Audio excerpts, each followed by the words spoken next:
Hey guys, welcome back to my channel. मैं हूं अंजलि और आज हम बात करेंगे सीटी स्कैन के बारे में। ठीक है, सीटी स्कैन क्या होता है, कैसे होता है, इसमें क्या करते हैं। तो देखिए, इसकी फुल फॉर्म होती है कंप्यूटेड टोमोग्राफी। ठीक है, टोमो का मतलब होता है इसमें सेक्शंस।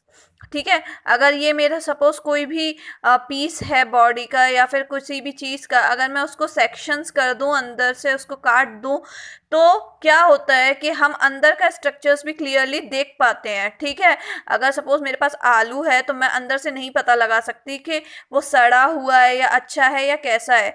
ठीक है, तो मैं उसको कट करूंगी तभी तो मुझे पता चलेगा। ऐसे ही हम क्या करते हैं कि बॉडी पार्ट को जिसका हमें देखना होता है सीटी स्कैन में, उसको हम सेक्शंस में देखते हैं, उसको कट करके देखते हैं, तो वो हमें पैथोलॉजी अच्छे से दिखाई देती है। अंदर तक का हमें दिखाई देता है कि क्या पैथोलॉजी कंडीशन है, जो कि हमें एक्सरेज में नहीं दिखाई देता है। ठीक है, हमें सिर्फ इतना उतना ऊपर का दिखेगा, लेकिन सेक्शंस देखने के लिए हम सीटी स्कैन करते हैं। ठीक है, फिर उसके बाद देखो, कंप्यूटर का यूज़ होता है इसमें। क्यों? क्योंकि हमें इसमें मैथमेटिकल कैलकुलेशंस करनी होती हैं। ठीक है, रिकंस्ट्रक्शन करने के लिए। ठीक है, वो क्या होता है वो भी हम आगे देखेंगे। 1967 में गॉडफ्रे एंड हॉन्सफील्ड ने इसको इन्वेंट किया था। तो इसीलिए जो यूनिट होती है सीटी नंबर वगैरह और इसकी कैलकुलेशन जब करते हैं, तो वो हम हॉन्सफील्ड का यूज़ करते हैं उसमें। ठीक है, हॉन्सफील्ड यूनिट। फिर उसके बाद 1979 में इन्होंने अपना नोबेल प्राइज शेयर किया सर कॉरमार्क के संग। इनका पूरा नाम है एलन मैकलियोड कॉरमार्क के साथ। क्यों क्यों किया? क्योंकि इन्होंने सबसे बड़ा रोल प्ले किया था। इन्वेंट करना किसी चीज़ को आसान होता है, लेकिन उसमें उसकी फिजिक्स पे काम करना, उसके रिकंस्ट्रक्शन पे काम करना, उसके मैथमेटिकल प्रॉब्लम जो थे सीटी स्कैन में आ रहे थे, उनको सॉल्व किया था सर कोरमार्क ने। तो इन्होंने अपना नोबेल प्राइज इनके साथ शेयर किया। फिर उसके बाद देखो, सीटी स्कैन में क्या होता है, हम लोग लेते हैं एक्सियल सेक्शंस। एक्सियल सेक्शंस क्या होते हैं, मतलब आप ऐसे कट करते हो ना किसी चीज़ को ट्रांसवर्स वे में, अप एंड डाउन ऐसे, तो एक्सियल सेक्शंस में ही कट करता है ये बॉडी पार्ट को। इसीलिए हम इसको कैट स्कैन भी बोलते हैं, कंप्यूटेड एक्सियल टोमोग्राफी। अब आप सोचेंगे इसमें सजाइटल और कोरोनल भी मिलता है, लेकिन मशीन क्या होता है, ओरिजिनल जो देती है हमें, वो कट करके एक्सियल ही देती है। हम ये मैथमेटिकल का यूज़ करके, मैथमेटिकल रिकंस्ट्रक्शन का यूज़ करके, सॉफ्टवेयर का यूज़ करके उनका पिक्सल वैल्यू हर एक का कैलकुलेट करते हैं, जिससे हम ये चीज़ भी बना पाते हैं। ये हम बनाते हैं, ये हम रिकंस्ट्रक्ट करते हैं, ये हमें मशीन कट करके नहीं देती है। मशीन हमें सिर्फ एक्सियल स्लाइसिस देती है। अब बात कर लेते हैं, हमने देखा पिक्सल क्या रहे हैं, तो अब पिक्सल की बात आ गई है, तो देख लेते हैं पिक्सल।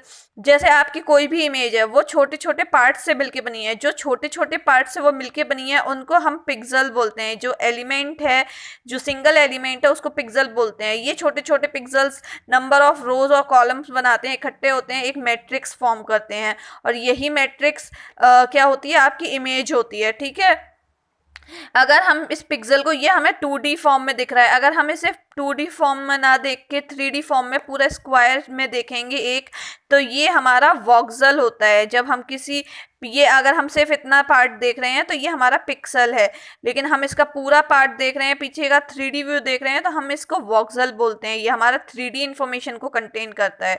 फिर उसके बाद इसका प्रिंसिपल बात कर लेते हैं। प्रिंसिपल में क्या होता है कि हम किसी भी पार्ट के इंटरनल स्ट्रक्चर को रिकंस्ट्रक्ट कर सकते हैं, मल्टीपल प्रोजेक्शन।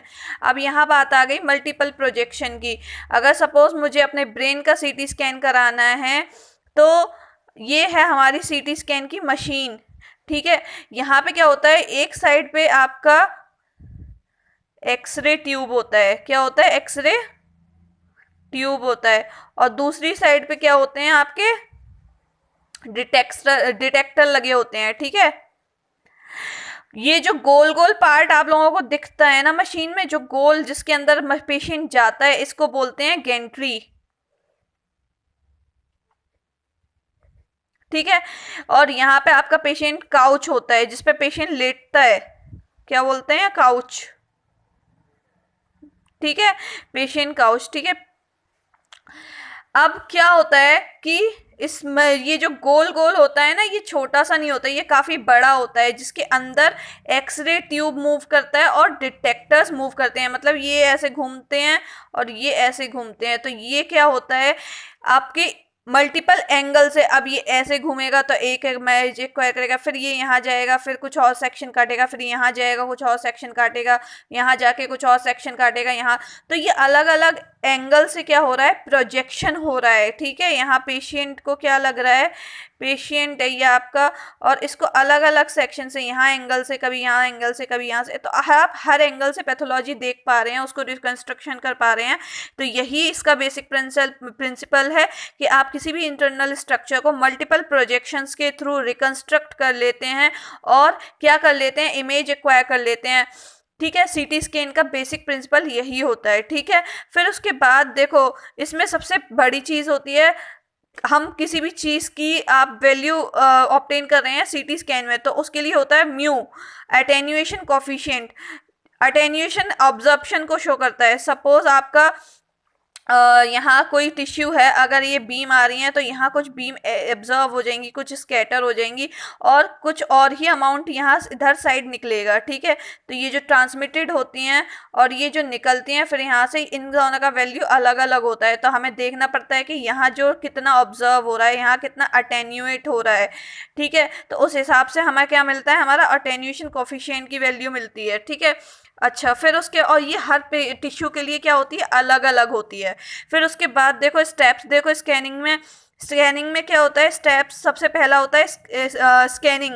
मतलब हम पेशेंट को क्या करते हैं, स्कैन करते हैं, मतलब इंस्ट्रक्शन दिया उसको क्या करना है, क्या नहीं करना है, लेटना है, घबराना नहीं है, उसका हिस्ट्री लिया, उसका कंसेंट लिया, उसके बाद सबसे पहला स्कैनिंग और इमेज एक्वायर करना। ठीक है, फिर इमेज जो हो जाती है तो टेक्नीशियंस का काम होता है उसको प्री प्रोसेस करना।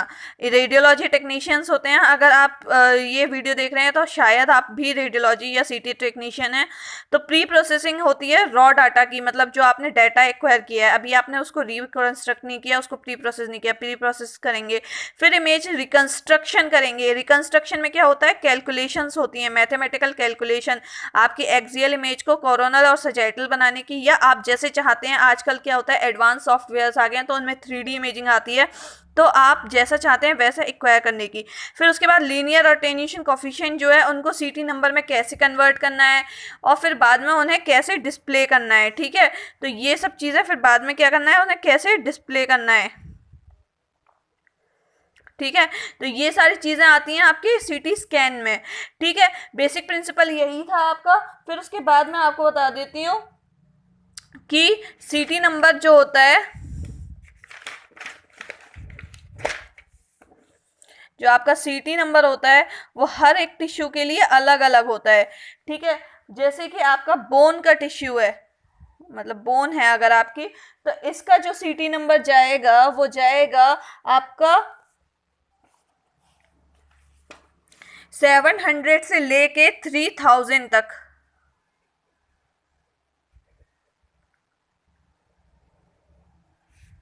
फिर उसके बाद अगर आप बात करेंगे ब्लड की, तो इसका सीटी नंबर जाता है 20 से लेके 40 तक। ठीक है, फिर इसके अलावा अगर आप देखेंगे फैट, ठीक है, तो माइनस में जाता है इसका वैल्यू -50 से ले -100। और बात करते हैं कि वाइट मैटर और ग्रे मैटर की, तो इनका रहता है, सपोज वाइट मैटर का बता देती हूँ मैं आपको। वाइट मैटर का अगर देखते हैं, वाइट मैटर का रहता है आपका 30 से 45, और ग्रे मैटर का कितना रहेगा, ग्रे मैटर का आपका जो वैल्यू जाता है वो जाता है आपका 40 से 45। ठीक है, फिर उसके अलावा देखो कि आपके जो इमेज दिखता है ना वो आपको ग्रे शेड में दिखता है, किसमें, ग्रे। ठीक है, जो ग्रे होते हैं वो आई थिंक 256 शेड्स होते हैं। लेकिन ह्यूमन आई कुछ 18 डिटेक्ट कर पाती है शेड। ये मैं आपको कंफर्म वैल्यू नेक्स्ट वीडियो में बता दूंगी। लेकिन ऐसा ही होता है कि कंप्यूटर जो होता है वो ज़्यादा कैलकुलेट करता है, ये मुझे कंफर्म नहीं है अभी वैल्यू। लेकिन कंप्यूटर क्या होता है, ज़्यादा वैल्यू कंफर्म करता है, और हमारी ह्यूमन आई इतना शेड्स नहीं दिखा पाती है। और हमारी जो इमेज होती है वो शेड्स ऑफ ग्रे, हमें अलग अलग शेड्स ग्रे के दिखते हैं, ठीक है उसमें। तो हम इस पार्ट को कंटिन्यू करेंगे सेकेंड वीडियो में, ठीक है। So keep watching the next part. Thank you so much for your visit. Thanks, bye bye.